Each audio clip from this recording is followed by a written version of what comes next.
सिद्धिभ्यः।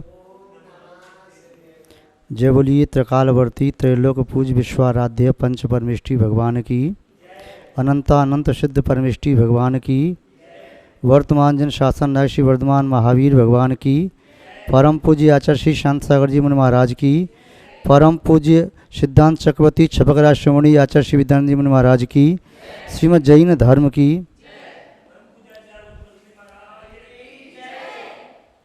जैनम जयतु शासनम विश्व कल्याण कारकम।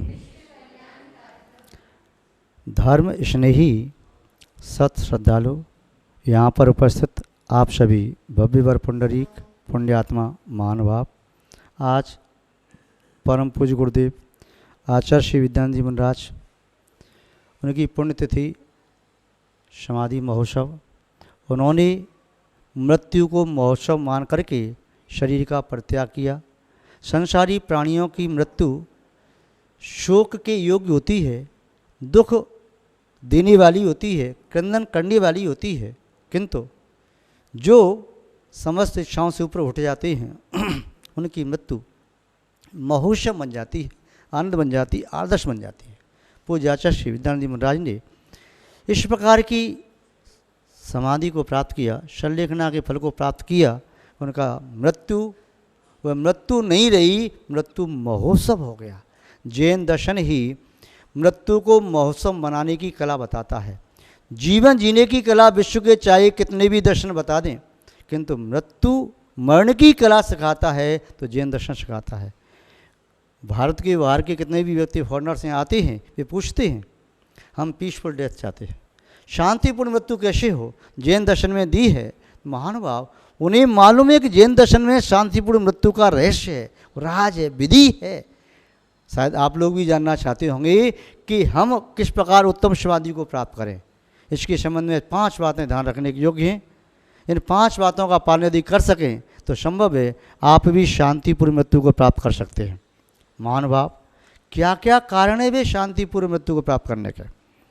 कारण हैं जिससे मृत्यु शांतिपूर्वक हो सकती है। पहला कारण है वे व्यक्ति अपनी आत्मा और अनात्मा को अलग अलग मान ले। जानने वाले बहुत हैं, मानने वाले कम हैं। वे मान ले कि ये तो शरीर है, खोल है, इसके अंदर रहने वाली आत्मा वह अलग है। मकान अलग है, मकान में रहने वाला व्यक्ति अलग है। जैसे नारियल में उसका छिकला ऊपर अलग है, नंद का गोला अलग है, ऐसी आत्मा और शरीर को जो अलग अलग मान लेता है वह अपनी समाधि को प्राप्त करने में समर्थ होता है। पहली बात। दूसरी बात, उत्तम समाधि को प्राप्त करने की भावना है तो शाश्वत पर्व 1 महीने में 4 आते हैं, अष्टमी चतुर्दशी के। 8 कर्म को नष्ट करने की भावना से अष्टमी का उपवास करना प्रारंभ कर दो। 14 गुरस्थान पार करने की भावना से 14 का उपवास करना प्रारंभ कर दो। आप उत्तम समाधि को प्राप्त कर सकेंगे। समाधि के समय आप वेदना को सहन कर लेंगे, समता भाव रख सकेंगे। दूसरी बात ये हुई। तीसरी बात, समाधि को प्राप्त करने की और क्या है भावना? तीसरी बात ये है आप जीते जी मुर्दा बन जाओ। मतलब ये है कि ऐसे पत्थर की मूर्ति ऐसे बन जाओ, किसने क्या तुमसे कहा उस बात को अंदर मत ले जाओ। तुम्हारी प्रशंसा कर रहा है तभी कान के बाहर छोड़ दो, निंदा कर रहा है तभी कान के बाहर छोड़ दो। बस आत्मा से जो ध्वनि पैदा हो उस ध्वनि के अनुसार चलो। नहीं सुनने में समझने में आए तो आगम का सहारा लेके अपनी चर्या क्रिया बनाओ। किंतु संसारी प्राणियों की बातें या तो तुम्हारी प्रशंसा परक होंगी या निंदा परक होंगी, दोनों को अंदर ले जाओगे, किसी को भी अंदर ले जाओगे तो समाधि को प्राप्त न कर पाओगे। ऐसे बड़े बड़े बाहर छन्ने लगाओ। वैसे सुनते हैं कान में पर्दे हैं और पर्दे पर शब्द टकराते हैं तो वे ग्रहण करते हैं।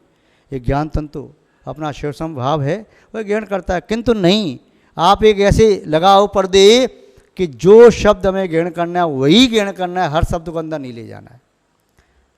तीसरी बात। आगे अगली बात ये है, यदि उत्तम समाधि को प्राप्त करना चाहते हैं तो जीवन में कम से कम एक शाश्वत सिद्ध क्षेत्र संवेशघर जी की भावशेत वंदना करो। पैदल वंदना करो, भावशेत वंदना करो।